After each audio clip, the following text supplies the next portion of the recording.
朋友們，大家好！我今天又坐在野外，因為這裡風景實在太漂亮了，離公路不遠，又是一個觀景台，所以呢，坐下來想跟大家說說今天的話題。這是有兩個，大家也知道，昨天開始2026世界杯足球賽，然後我就想起了這兩天這個媒體報道，美國還有墨西哥對待外國國家隊入境美國的時候，還有入境墨西哥的時候什麼待遇？比如說呀。美國对待應該是西非那個球隊叫塞內加爾，他們剛下飛機還沒有進入海關啊，剛下飛機的時候，那些國家隊員一個一個從頭到腳，從上到下全部被掃描了一遍，對待他們就像對待非法移民一樣，對待罪犯一樣。這一點呢，可以說全球媒體看到之後一片譁然。反觀墨西哥，鏡頭換一下啊，應該是西班牙隊入境墨西哥，剛下飛機的時候，我們可以看到在機場上啊，墨西哥一些那個樂隊啊，拿着樂器啊，唱歌跳舞，演奏樂器，一派祥和景象，反映出呢墨西哥人特別的熱情好客，而美國那邊呢草木皆兵，對吧？可以用草木皆兵這個詞來說吧？為什麼？因為美國自己心虛啊，過去幾十年，美國在全世界發動了無數次的戰爭。樹敵太多，然後呢，他認為每個人入境美國的都是美國的敌人，都是恐怖分子，所以才弄得這樣啊！我覺得太誇張了。對一個國家隊，人家剛下飛機就這樣的待遇，有必要嗎？不可以讓人家一個國家隊進入一個房間裡面，給人家起碼的體面。你可以在那裡面對人家進行安檢啊，對不對？有那麼必要？光天化日之下。在大太陽下，一個個從頭到腳用那種機器掃描一遍，我覺得太誇張了。美國現在全國上下草木皆兵。這次我不是前幾天離開古巴，去到美國的邁阿密，然後呢轉機到巴西，對吧？看過我視頻的朋友肯定知道，在邁阿密的機場，我停了4個小時。入境花了1個半小時，然後呢，在小黑屋裡面待了2個小時到2個半小時，最後勉強趕上我的那個班機到巴西，否則如果趕不上，我就倒霉了。他們對待我也是草木皆兵，可能以為我是比如說中國的特務，或者是古巴的間諜，然後呢危害可能美國的國家安全，就把我攔下來了。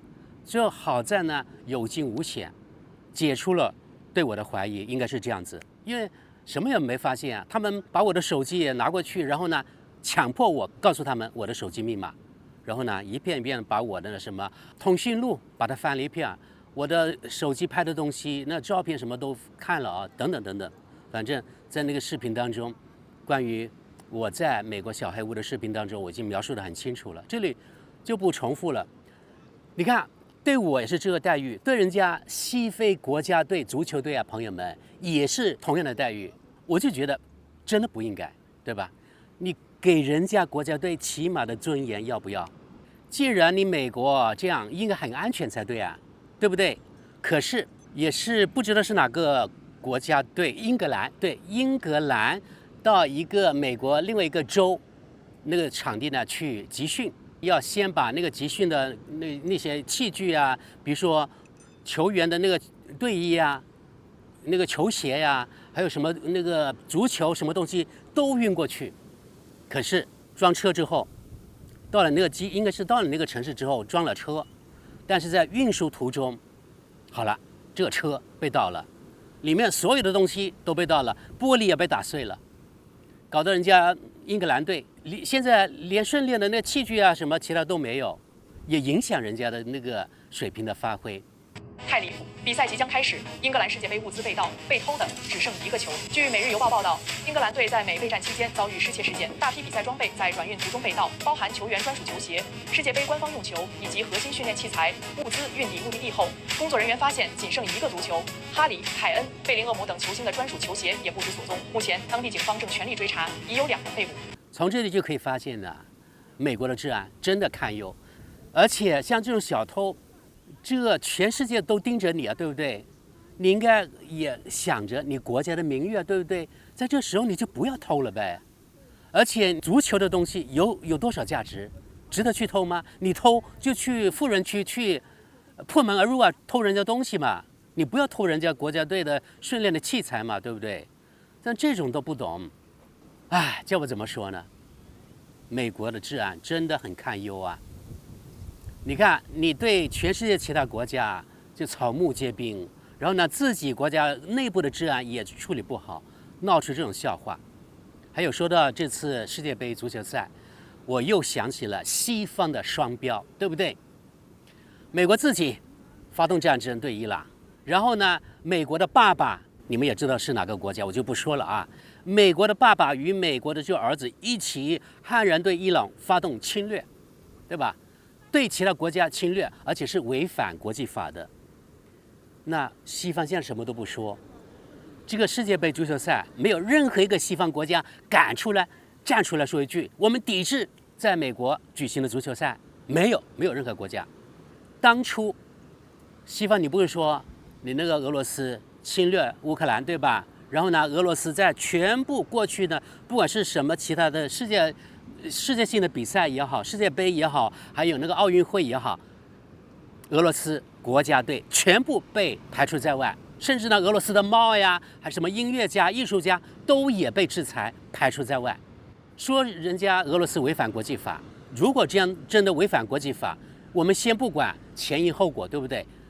侵略那個烏克蘭肯定是違反國際法的，但是呢，它是有原因的，那就是過去幾十年來，自從蘇聯崩潰以來，北約一次一次東擴到人家俄羅斯的家門口，也就是想擴到烏克蘭，對吧？